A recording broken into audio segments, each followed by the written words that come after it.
Here I have HTC Desire 22 Pro, and today I'm going to show you how to set this device up. So to do this, firstly you have to select preferred language. I'll just stay with English. Oh no, not Basa Suda. I just want English, please. Okay. Then tap let's go. Then accept terms of use, agree.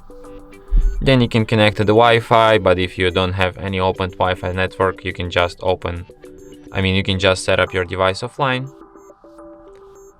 Then you have to set up date and time. Then you have Google services. I suggest you to disable everything here, but then you'll have to accept Google's terms of service and privacy policy. Then you can protect your phone by setting up screen lock or fingerprint, but you can also just skip this step for now and do this later in settings. And your device is ready. That was quite easy. And that's it.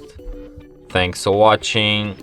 If you find this tutorial useful, don't forget to hit that like button and subscribe to our channel.